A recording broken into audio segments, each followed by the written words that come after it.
Hey guys, welcome back to Wrestling News 365. Hope everyone is doing very well. As always, there is a ton of news stories to get into today, and there's lots of drama and lots of speculation and lots of news surrounding WWE contracts, specifically 3 former NXT champions in their own rights, various champions.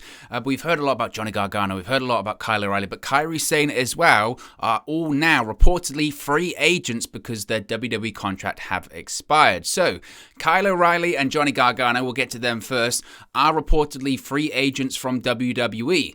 According to PW Insider, WWE reportedly removed Gargano and O'Reilly from their internal roster this afternoon, or yesterday afternoon. Both wrestlers, of course, chose not to sign new contracts, and their previous WWE NXT deals expired at midnight. Now, O'Reilly and Gargano are both free agents and are able to work for any company that they want. It remains to be seen if they're talking with AEW, Impact Wrestling. You never know, they could end up back in WWE. Stranger things have happened as well. Once we hear anything about that, of course, we'll talk about it here on the channel. When it comes to Johnny Gargano, though, he took to Twitter yesterday and announced his new Pro Wrestling Tees store, which he, of course, wouldn't have been able to do under a WWE contract. He said, quote, "You never fail if you bet on yourself. I can't thank you all enough for the love and support you've shown me these past few days. I hope you continue to follow me on this next part of my journey." Now, Gargano also announced that he will be releasing content via new channels on Twitch and YouTube, which were also linked in the tweets. He said, quote, "But wait, there's more. Change is scary, especially with a baby on the way, but I'm excited to be able to take this time to dip my toes into some new ventures as well. I've been promising new content for a while at Twitch, at YouTube." So, Kyle O'Reilly, of course, he hasn't made any statements or tweets or anything like that at the time of recording right now. The more that time goes on, I was always relatively confident that Kyle O'Reilly is going to go to AEW. Red Dragon, obviously Bobby Fish is there, of course, Adam Cole's there. I just feel it's inevitable, really, isn't it, that will happen, and I still do believe that to be the case. So Kyle O'Reilly's a relatively safe bet, I think, right now. Johnny Gargano was always going into it, you just never know with WWE, and if they're working you, that's the pro wrestling issue, isn't it? It's a work, brother, it's a work, and then, no, it's real, it's a shoot, all that kind of stuff. But the more that time's going on right now, it feels more like Johnny Gargano's gone. And nowadays, gone means he's going to AEW. Yeah, he could go to Impact Wrestling, and he would do fine there. He would do very well on the independent scene, and it's been proven at this point that just working the indies, look at someone like Buddy Matthews, right? I believe he has signed with New Japan, but in terms of the deal he has, he's free to work a lot of independent events, and frankly, he's making very good money, way more money than he was making in WWE doing those independent shows. So you can make a very good living just working on the indies. You have to worry about longevity and buzz and being on television, all that kind of stuff. I think it's inevitable that Gargano now, along with Kyle O'Reilly, will end up in AEW. I really, really do. It's just a case of how and when, I think, at this point. And like I said, the Kyle O'Reilly one, not surprised. The Johnny Gargano one, I want to say it's surprising because Johnny Gargano is Mr. NXT. He's the heart and soul of NXT, like they said. But that NXT doesn't exist anymore. NXT only exists by name. In comparison to what it used to be, it's completely different. It's a reason it's called NXT 2.0, because it's radically different to what it was before. Johnny Gargano right now doesn't fit in NXT. Frankly, he doesn't fit in WWE. And I'm sure WWE did want to keep him, and they made him very generous offers and all that kind of stuff. I'm sure they did this to Kyle O'Reilly as well, because they don't want to actively lose good talent. But it's now on the performers. It's now on the talent. They're looking around, and they're not stupid. They're closer to the business than we are or anyone is, and they realize what's going on when it comes to WWE. WWE has a certain type of wrestler they're looking for. They've gone back to that mid-2000s model. They're interested in people with an athletic background, if they worked in the NBA, the NFL, or collegiate wrestling, or any kind of, they just had the next in line program announced of all of these people that are going to be coming in. That's what WWE wants right now. They don't want Johnny Gargano. And I'm sure Johnny Gargano could go to the main roster, and they probably made pitches for him to go to the main roster, similar as to how they did it with Adam Cole. But you've seen what happens. People that had, frankly, way better of a chance to succeed on the main roster, like Karrion Kross and Keith Lee, they failed spectacularly because of bad booking, and WWE just not getting their character, and certainly giving no cares about what they did in NXT as well. So Johnny Gargano will look at that and say, I don't trust them. And it goes back to the Mick Foley video he did on Facebook, wasn't it? And this was prior to Keith Lee and Karrion Kross getting released. He said, if I was an up-and-coming talent, a major talent that had, a lot of potential or had a lot of momentum, I'm not sure that I would trust WWE to, have the creative control over my career and do the best thing for me and my character. I just don't think I would. And I think all of the wrestlers are the same. I think they realize that AEW is safer when it comes to career security. It's safer when it comes to creative, and you've got a greater creative control. And Johnny Gargano just fits better in AEW than WWE at this point. And I know some people that don't like AEW won't like that, and they'll go, but he's not a draw and he's too small and all that kind of stuff. You're more than entitled to your opinion, but I think it's inevitable that Johnny Gargano is going to go to AEW now, along with Kyle O'Reilly. It's just a case of when. Now, Kairi Sane's another interesting one. I mentioned we're going to have a Kairi Sane update. Well, it's not just Kyle O'Reilly and Johnny Gargano whose contract have expired, because Kairi Sane, her WWE contract has reportedly expired, and the company did want her to return to the United States at one point.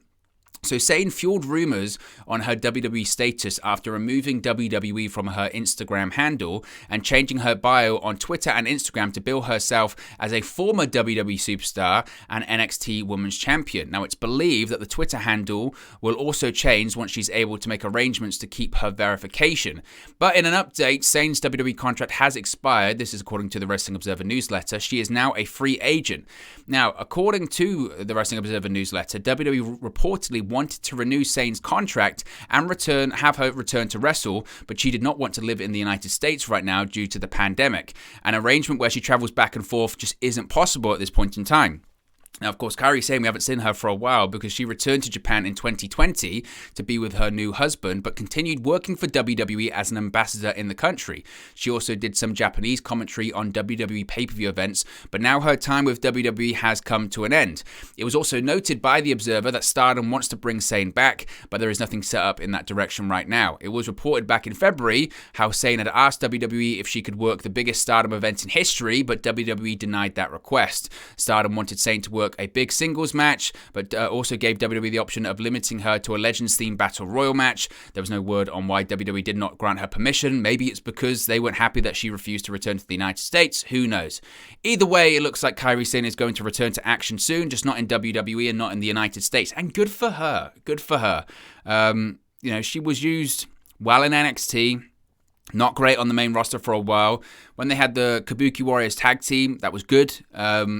For what it was for a period of time. Certainly got Asuka really, really over.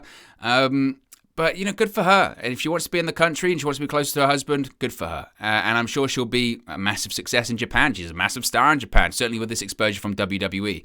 So Kyle O'Reilly, Johnny Gargano, and Kairi Sane all gone from WWE, and it's a different day in WWE right now.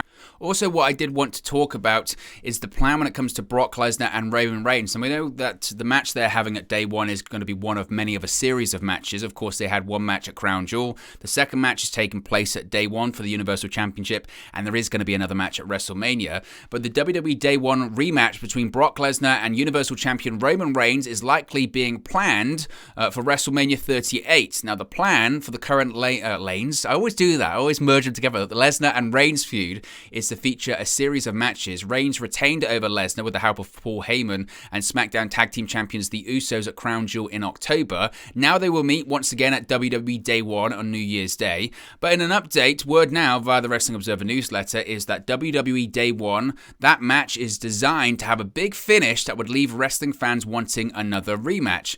It was also noted that at this point, the final rematch would be the big WrestleMania 38 main event, presumably on night 2. There's no word yet on what is being planned for the Day 1 big finish, or if there'll be some sort of stipulation for Lesnar versus Reigns at WrestleMania 38. There had been some speculation on a Lesnar versus Reigns match at the 2022 Royal Rumble pay-per-view being included in the series of matches between the two, but word now is they will only wrestle at Day 1 and WrestleMania 38. There has been some speculation on Lesnar earning the WrestleMania 38 title shot by winning the Royal Rumble match. While there's no indication that this is the direction being considered, it's currently possible. So this match at Day 1, First of all, Lesnar isn't winning. He's not. Reigns will, well, I don't know if Reigns will win, but he's leaving day one as the Universal Champion, put it that way. Whether it's DQ, count out, screwy finish, no contest, you know WWE, they love that kind of stuff. So that's what we're getting, and as I mentioned, it's going to set up the main event of WrestleMania 38. And I know some people will be like, oh, that makes WrestleMania 38 boring, or we've already seen it twice, and we've seen Lesnar versus Reigns a million times anyway. I'm with you, but I do kind of agree with what WWE's kind of booking at this point, because what else can they do? What else is a viable main event for WrestleMania at this point? Is it Reigns versus Drew McIntyre? Not with the way that Drew's been booked for the last 12 months. Is it Reigns versus Big E? They've done it. Is it Reigns versus The Rock? The Rock isn't available. There is nobody. There really is nobody. Now, you could throw some curveballs. What about Reigns versus Bobby Lashley or something like that? I don't know how that works at this point. There aren't many options for WWE. This is the biggest match that they can do right now, and they're milking it. They're milking it. They did it at Crown Jewel, they did it at Day One, and they're going to do it at WrestleMania 38. And in fairness, if they book it right, it will draw. It will draw, absolutely 100%. The only thing I will say is that I don't see how Reigns really can win at Day One. You know, he's going to leave the Universal Champion, but he can't win. He won at Crown Jewel. If he pinned Brock twice, why should Brock get a rematch at WrestleMania 38 unless he wins the Rumble? But again, you'll be going into it going, well, Reigns beat him twice, so what should we do there? So that's kind of the problem. But I lean into we're probably going to get some form of a screwy finish, to be honest with you. But we'll see what happens. Either way, guys, as always, it's just one man's opinion. What are your thoughts on these WWE news stories we've spoken about today? Let me know your thoughts in the comment section below. I'll do my best to respond and reply to all of your comments. Really enjoy interacting with you guys, talking about WWE, AEW, Impact Wrestling, New Japan Pro Wrestling, all things pro wrestling here on the channel. So be sure to get involved with the community. Drop a comment below. All opinions are welcome. If you have enjoyed this video, please do smash a like on the like button too. Really does help us out here on YouTube. Go to the rankings and get into people's recommendation feeds if they haven't seen our videos previously. But most importantly, if you haven't already, please do subscribe to Wrestle News 365. You can do that by clicking the bottom right hand corner of the screen right now, or if you wait a few seconds, there'll be a subscribe button at the end of this video along with another video for you to watch. Thank you very much for watching, listening, streaming, or have you come across this video today, and I'll speak to you again very, very soon. Hey guys, thank you for watching, listening, streaming, or however you come across this video today. Be sure to click on the video on the right there to watch our next video, or click the bottom there to subscribe, or the bottom right hand corner. Thank you very much, and I'll speak to you again very soon.